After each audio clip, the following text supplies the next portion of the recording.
एक समय की बात है, रामचरण नाम का एक भिक्षु संत गांव-गांव जाकर भिक्षा मांगा करता था और लोगों को उपदेश दिया करता था। भिक्षाम देहि, भिक्षाम देहि। एक महिला घर से बाहर निकलती है और भिक्षा देती है। प्रणाम बाबा, एक प्रश्न पूछना था। पूछो बेटी पूछो, जरूर पूछो। मैं भगवान की इतनी पूजा पाठ करती हूँ, फिर भी कुछ न कुछ संकट आता ही रहता है। ऐसा क्यों बाबा? ये मनुष्य जीवन है बेटी। जिस तरह हाथों की पांचों उंगलियां बराबर नहीं होती, उसी प्रकार मनुष्य का जीवन भी है। जिस प्रकार धरती पर हमेशा प्रकाश नहीं रहता, जिस प्रकार नदी का पानी एक समान नहीं बहता, उसी प्रकार यहाँ पर सब कुछ बराबर नहीं होता। यह असंभव है। दुख के बाद सुख और सुख के बाद दुख आता ही रहता है। इसका कोई उपाय, ताकि इन दुख और संकटों से कोई छुटकारा मिले? पुत्री, इस जन्म के अच्छे कर्म ही आगे तुम्हारे दुख और संकटों से रक्षा करेंगे। मेरा मार्गदर्शन करने के लिए धन्यवाद बाबा। सौभाग्यवती बाबा। इतना कहकर रामचरण आगे निकल जाता है। थोड़ी ही दूर आगे जाने पर देखता है दो पड़ोसियों के बीच लड़ाई चल रही होती है। एक औरत अपने पड़ोसी को बहुत ही बुरा भला कह रही होती है। थोड़ी देर बाद उनका झगड़ा समाप्त होता है और वह अपने अपने घर में चले जाते हैं। रामचरण बाबा यह सब देखता रहता है। फिर थोड़ी देर बाद पहले घर में द्वार पर जाता है।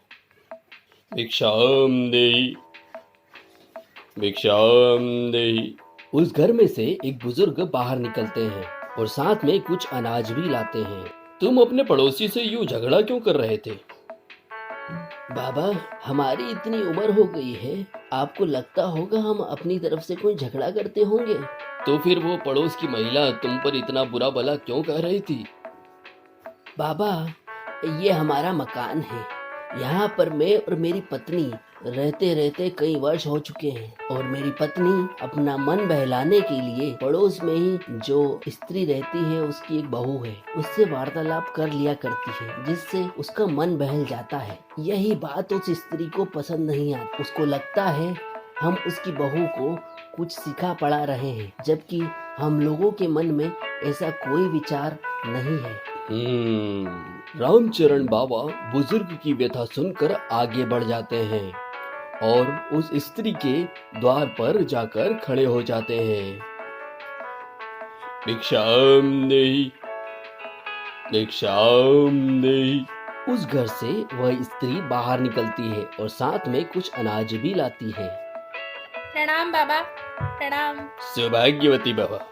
बेटी, क्या मैं तुमसे एक प्रश्न पूछ सकता हूँ? हाँ बाबा, पूछिए। मैंने अभी कुछ देर पहले तुम्हारा और तुम्हारे पड़ोसियों से जो झगड़ा हो रहा था, वह देखा मैंने। क्या समस्या है बेटी? कुछ खास नहीं बाबा, मैं अपनी बहू और पड़ोसन से परेशान हूँ। वो बुढ़िया को तो कुछ काम है नहीं और वो मेरी बहू को भी कुछ काम नहीं करने देती है और मेरी बहू भी उस बुढ़िया का ही पक्ष लेती है। ना जाने किस मुहूर्त में इस बहू को मैं अपने घर लेकर आई थी। कोई ज्ञान की बात बताई बाबा, ताकि मैं इस समस्या से निजात पालूं। ज्ञान की बात हम आज नहीं, हम तुम्हें कल बताएंगे। इतना कहकर बाबा वहां से चले जाते हैं। दूसरे दिन रामचरण बाबा दोबारा उसके द्वार पर पहुंचते हैं। भिक्षाम देहि, भिक्षाम देहि। प्रणाम बाबा, आप आ गए। मैं आपका ही इंतजार कर रही थी। सौभाग्यवती बाबा। मैंने आज खीर बनाई है, आपका भिक्षा का पात्र आगे कीजिए बाबा। कोई ज्ञान की बात बताई बाबा। बाबा अपना भिक्षा का पात्र आगे करते हैं। बाबा, इसमें तो पहले से ही कीचड़ भरा हुआ है। तो क्या हुआ बेटी, डाल दो, कीचड़ ही तो है। परंतु बाबा, मैंने इस कटोरे में खीर डाली तो ये खीर भी गंदी हो जाएगी। फिर ये आप तो क्या, कोई पशु पक्षी भी नहीं खा पाएगा। बात तो सही कह रही हो तुम, परंतु जब इस कीचड़ से भरे कटोरे में इतनी अच्छी खीर भी किसी लायक न रहेगी, तो मैं जो ज्ञान तुम्हें दूंगा वह भी कैसे अच्छा रहेगा? वह भी तो गंदा हो जाएगा। मैं समझी नहीं बाबा। मैं तुम्हारे दिमाग में तुम्हारी बहू और तुम्हारे पड़ोसियों को लेकर जो कीचड़, जो गंदगी भरी है, उसकी बात कर रहा हूँ।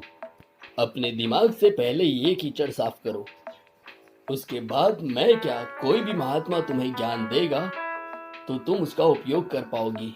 तुम्हें अपना दिमाग को साफ रखकर पहले अपनी बहू से बात करना होगी, उसके मन को समझना होगा, फिर अपने पड़ोसियों से बात करना होगी, उनके मन को समझना होगा और यह सब तुम्हें अपने साफ मन और साफ सुथरे दिमाग के साथ करना होगा। यही मेरा आज का उपदेश है तुम्हारे लिए और यही ज्ञान है। सदा सौभाग्यवती रहो, सौभाग्यवती भव। इतना कहकर रामचरण बाबा वहां से निकल जाते हैं। वह स्त्री बाबा के कहे अनुसार वैसा ही करती है। अपनी बहू से और अपने पड़ोसियों से साफ सुथरे मन के साथ बात करती है।